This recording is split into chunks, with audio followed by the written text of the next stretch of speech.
This is the story of the one. As a maintenance engineer, he hears things differently. To the untrained ear, everything on his shop floor might sound fine, but he can hear gears grinding or a belt slipping.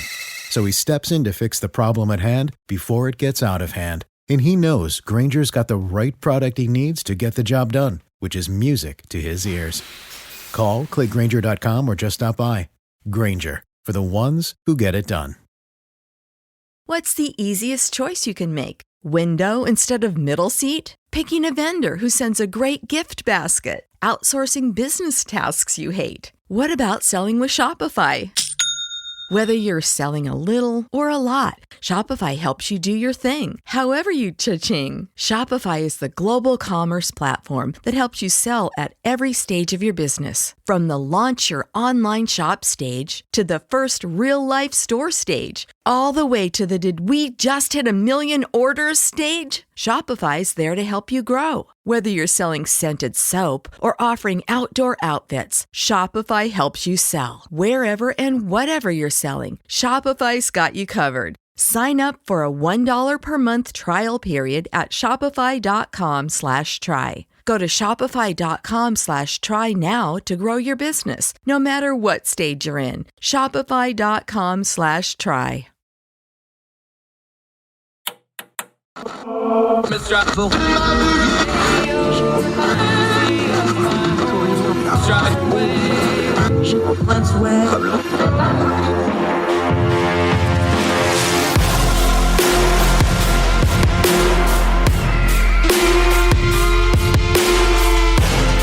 With your host, Andrew Donaldson. This is Heard Tell. Hi, welcome back to Heard Tell. Okay, you know what we're doing. It's an election year. We've been going to various states. Let's go out to Iowa, which has dual importance because they got themselves a Senate race this year, but we all know the Iowa Caucuses, and Iowa kicks off the presidential cycles. It's very important because that's how people plan their presidential campaigns. We called out an expert, got our friend Gimme Coulter reached out, said this is the man to talk to, and here he is. He's an election official. He's been working at the county level for a long time. He's also a Democratic Party official. He has been doing caucuses for 18 years. He knows them inside and out. He also knows the primary system. Perfect guy to talk to. John Deeth, thank you so much for the time, sir. Thanks for having me. Thrilled that you're here to explain this to me like I'm five, because I've been trying to cover politics for a couple of years now, and I still haven't quite figured out Iowa. So let's just cut to it. What, in a perfect world, before we start bashing it and talk about everybody's problems with it and all that, in a perfect world, what was the caucuses supposed to be that they became kind of this revered thing and tradition? Well, a caucus is simply just a meeting of the party activists within a given area, such as a precinct. And Iowa's had caucuses for a very, very, very long time. It wasn't until the early 70s that they started to take on a national importance. The McGovern Commission that reformed the nomination process after the 1968 convention set a whole bunch of new rules around caucuses. There had to be a certain amount of lead time for notice. They had to be in public locations and things like that. And so Iowa jumped in front of the New Hampshire primary kind of by accident because of the meeting notice times and because of the limits of 1970s photocopying technology. They were, think purple ditto masters. And so Jimmy Carter realized Iowa was before New Hampshire, made an extra effort here. We have people in my county who still brag that Jimmy Carter slept on their couch, and that launched him to the White House. And so that started the Iowa caucuses as a mass event as we know them. The issue that's been a problem from my perspective as a local activist since about the 2004 cycle is that the caucuses have grown beyond the meeting of the core party activists, and they become a mass participation event, which you would think that's good, having more people participating in the process. The problem is that the rules are still set up for 20 people in a living room, and now it's more like 300, 500, up to over 900 people in a voting precinct, crammed into a gymnasium or an auditorium, still working with rules that were designed for 20 people. And you can't organize your party in a mob of 900 people, most of whom simply want to vote for president and go home.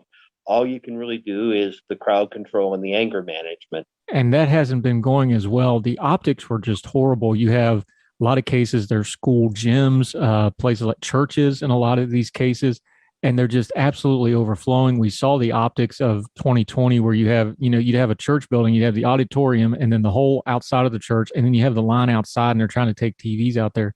Optically, it looked like chaos. On the ground, was it chaos? Was that an accurate depiction? Or was it just people trying to make the best of a bad decision and it just looked way worse than it was? I think, first of all, I don't want to throw the local volunteers under the bus. They do the best that they can with an impossible situation.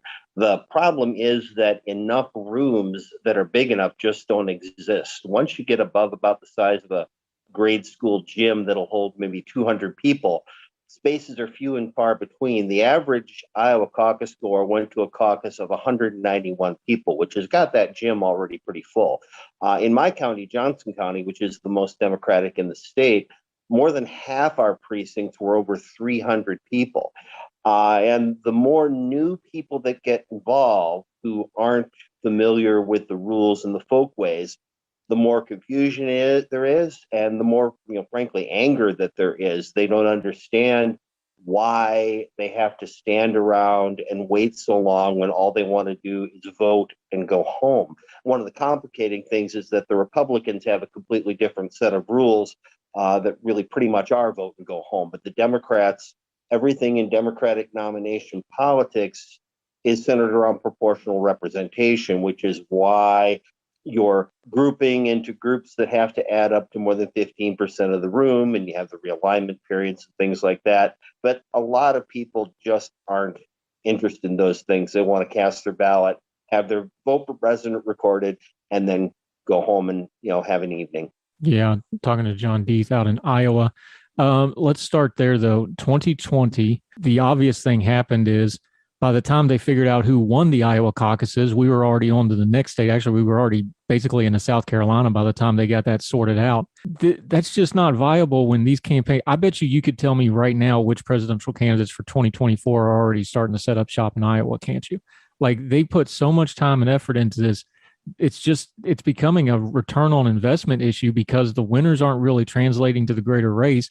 Plus the chaos involved. This seems like it's kind of in a bit of a death spiral, at least optically and nationally. Is that how it feels to you? Yeah, we've kind of had three strikes you're out with the results. It's just sheer bad luck that Iowa's had three ties in a row. First in 2012 on the Republican side, and then in 16 and 20 on the Democratic side. And caucuses were never set up to have the kind of precise, instant results that a state-run election does.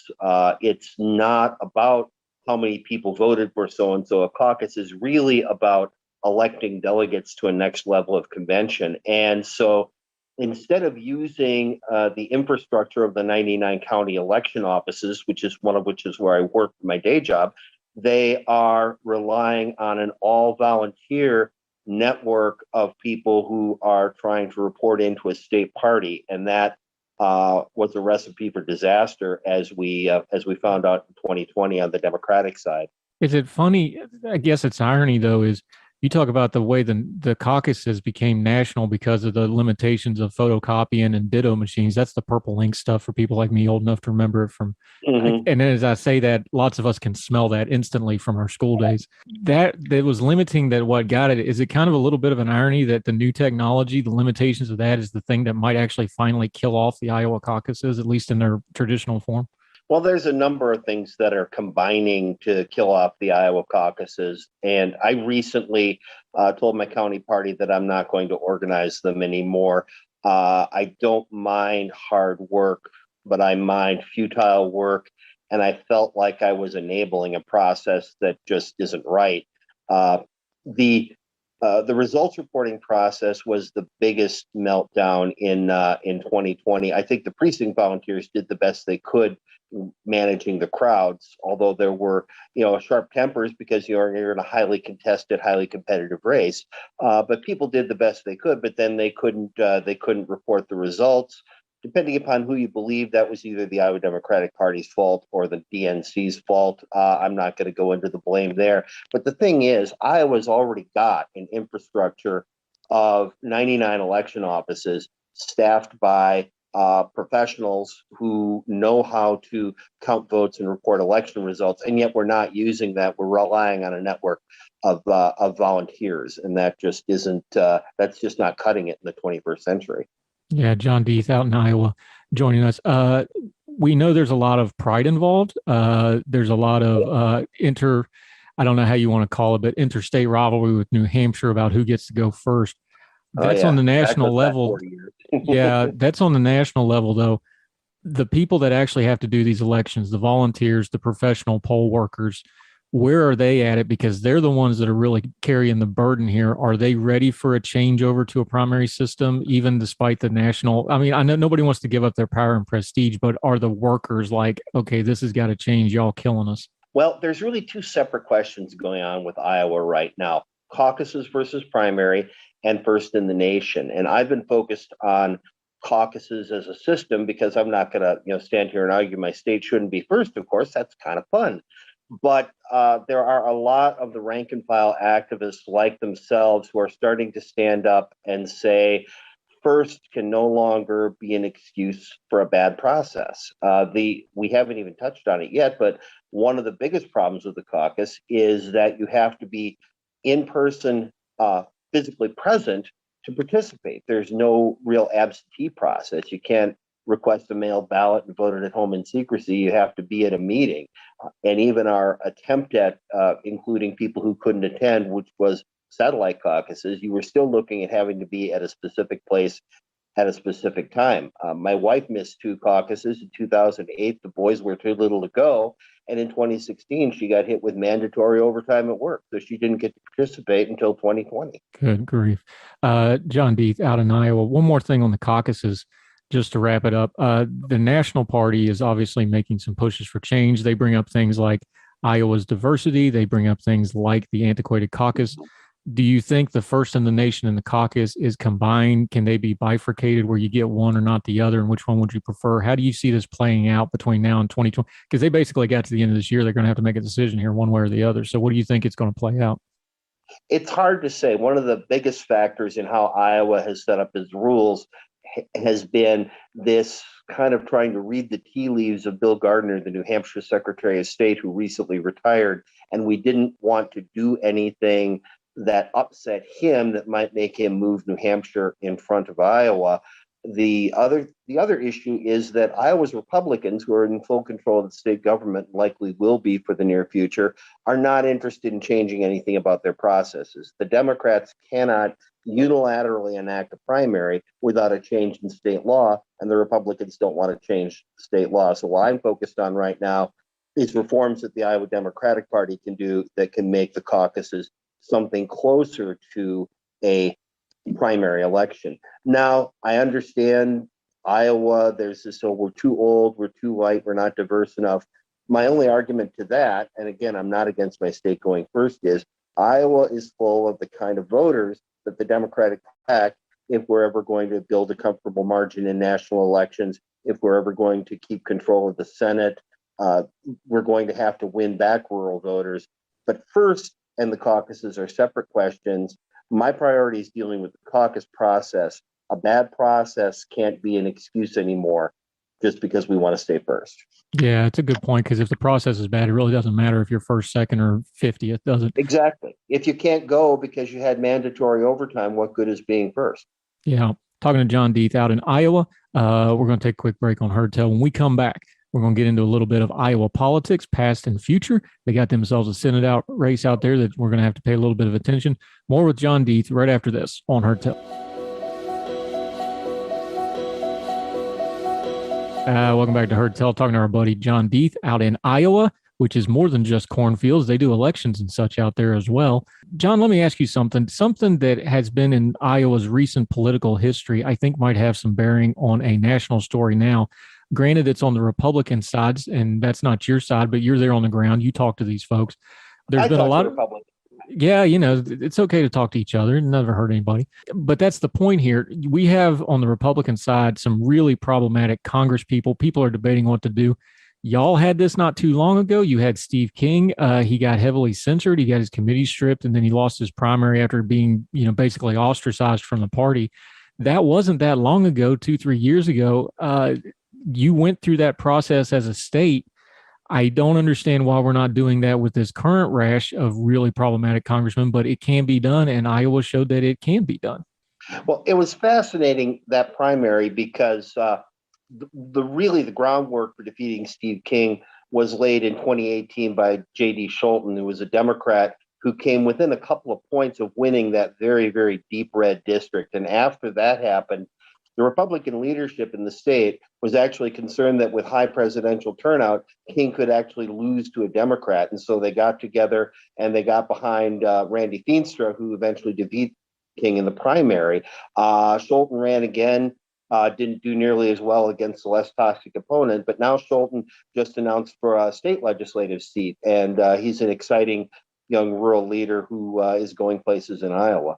It's just an example of, because I'm always getting pushback. I'm like, just expel these people. Look, it's a 2/3 threshold to do that. You're not going to do that willy nilly. I don't buy that argument. So, but I'm just kind of bumfuzzled because I'm like, they just did it to Steve King, and his stuff was horrible and awful. But you could argue some of this stuff's even worse. It's not like this is out of the realm of possibility. I just kind of fun. I wanted to ask you because Iowa managed to rid themselves of somebody that was embarrassing the state, for lack of a better way to phrase it. And I think there's an example there of what to do going forward with some of these Marjorie Taylor Greene type people. The whole key is if you become an embarrassment to the party, that's not enough. But if you run the risk of losing to a Democrat, then the Republican Party will unite to try to get rid of you. And that's what happened to Steve King. And now Randy Feenstra, the new congressman, nearly as conservative as King, but he's a little bit more housebroken. He doesn't retweet neo-Nazis. He's just more of a garden variety, quiet conservative. And as of tomorrow, the filing deadline, he may be unopposed. Wow. That's he's going to be unopposed in a seat that came close a few years ago. Yeah, that came within about 2 points in 2018. And that's a sad commentary on the status of the Iowa Democratic Party, but it is a very, very tough seat.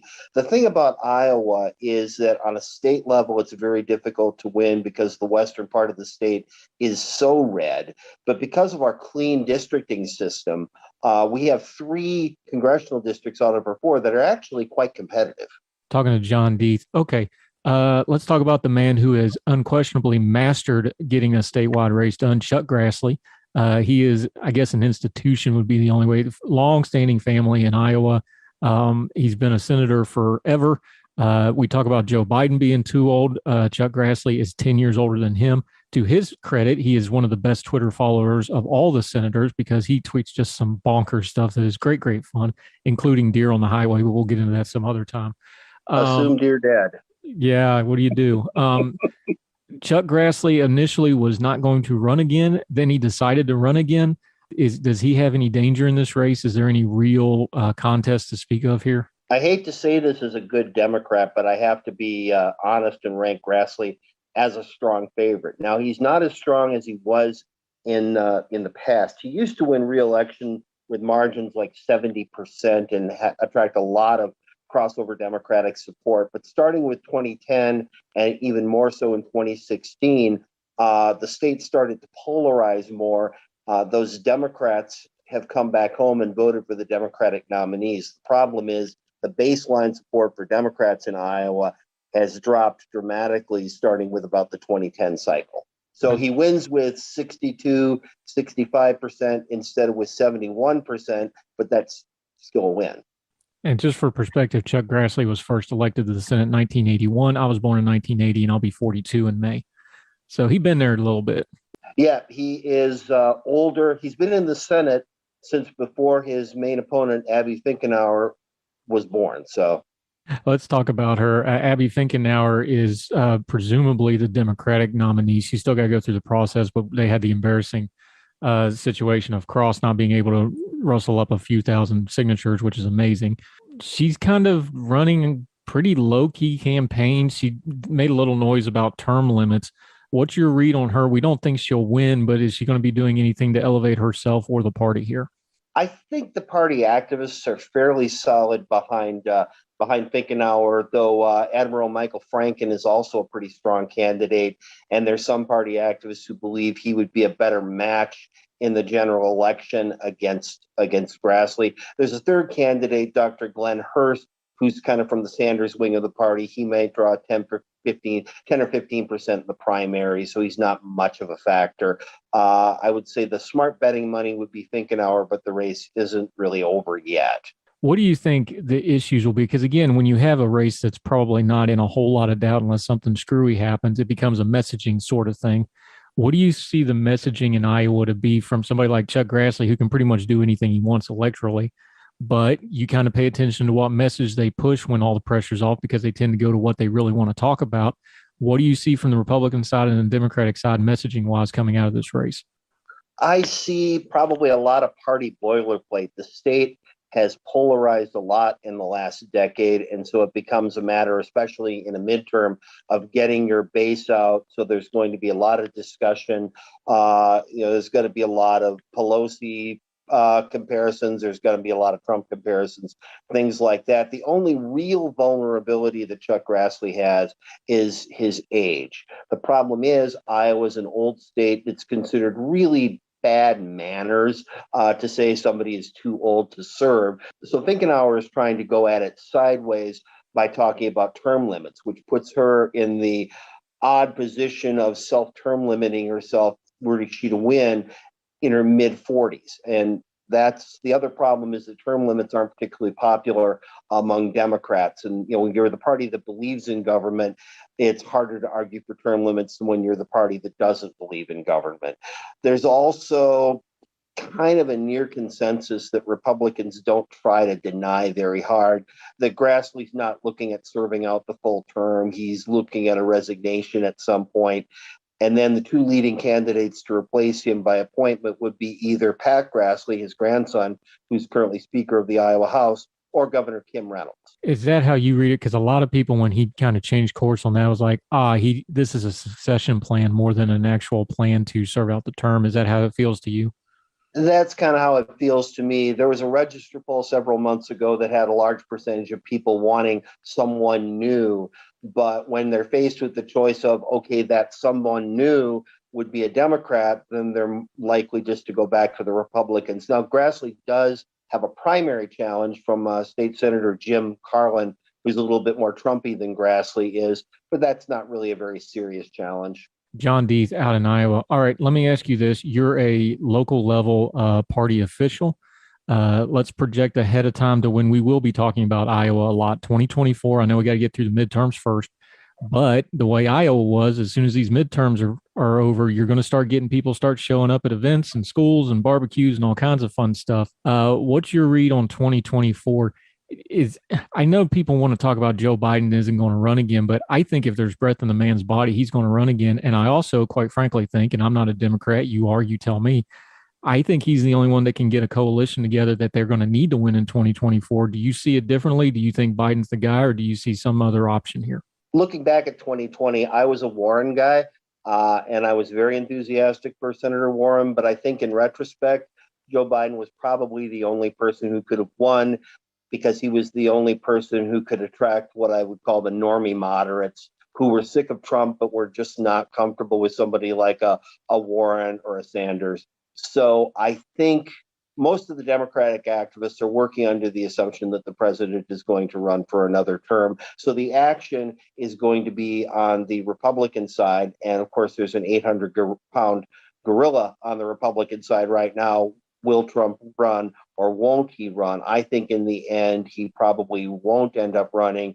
Either he'll be under some kind of indictment or he'll be in some kind of voluntary exile. My bet has always been the United Arab Emirates, because they don't have an extradition treaty with us and he owns property over there. But obviously, even if he's not a candidate, his stamp of approval is going to be the key issue in the Republican caucus next cycle. You're going to be looking at people like DeSantis or Haley or Kristi Noem from the next state over in South Dakota. people like that coming in and trying to be the Trumpiest candidate that's possible. Never count Ted Cruz out. He actually won the Iowa caucuses in 2020 over Trump. And so there was a little bit of Iowa hate from Trump for a few weeks until the Iowa Republican Party leadership got on board with him, and then that all of a sudden vanished. So. Yeah, I think you're being a little wishful about your exile with Donald Trump, but I'll give you that one. And to be fair, that was before Trump ripped Ted Cruz's electoral soul out and wore it as a hat and made him compliment it over and over again. So that was a different Ted Cruz than the one we're getting now. Let's just point that out. Okay, let's go there. I know it's way too early, but I'll just ask you directly. Let's assume that the Republicans have a great midterm cycle, which historically and cyclically they should have a good cycle. If the Democrat, I think it actually. I've been telling folks, and they kind of give me a little. I was like, remember, the Biden of 2024 is not the Biden of 2022 before the midterms happened, because he's going to have what he doesn't have now. He'll have a Republican Congress to run against and never give the GOP, a chance to snatch victory from the jaws of defeat. But does that feel like, I don't think he's in too bad a shape. I know his approvals are in the 40s, but that's not out of the norm for a midterm cycle. If he gets a Republican Congress to run against, you're at that local level. Is that enough excitement of a Republican-controlled Congress to kind of get the vote out? And I don't know if he'll see those record levels again that he got under vote, but you're at that local level. You tell me. Republican Congress, either both houses or at least the House of Representatives, is that enough to drive the vote in 2024 to Biden at your level? I think so. Of course, I'm not from the best perspective in Iowa. I'm in the bluest county in the state, but I can already see the lines long blocks of cars waiting to vote that we had in 2020. People can't wait to get out and vote. We saw it in 2018 midterms. We saw it in the 2020 presidential. When the other thing that's going on is people react negatively to vote suppression. When you try to stop somebody from voting, there becomes this attitude of, well, to heck with you, I'm going to make sure I get out and vote. So there'll be, I think, a redoubling of efforts on the Democratic side. One of the things that hurt Democrats in Iowa in 2020 was the decision not to do door-to-door campaigning, which is sort of a requirement in Iowa. And I understand that decision. I think from a point of view of rhetoric, that was the right decision because we wanted to sell the idea that COVID was serious.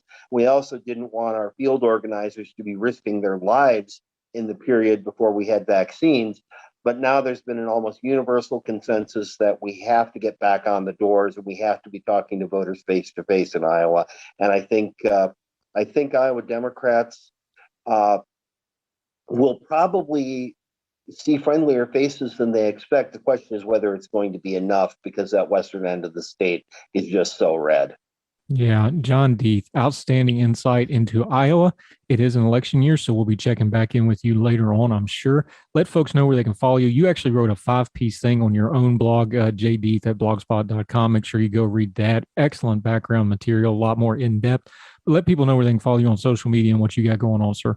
Yeah, my Twitter handle is just my name, John Deeth, and the blog is a little bit dormant right now, but it's still out there. I did a lot of writing from about 2002 through about 16 or 18. I still keep it up in case I get some thoughts that need more than 280 characters, but you can also get there from johndeeth.com. Fantastic stuff. Appreciate you breaking down Iowa for us. You represent your state well, sir, and we appreciate your time.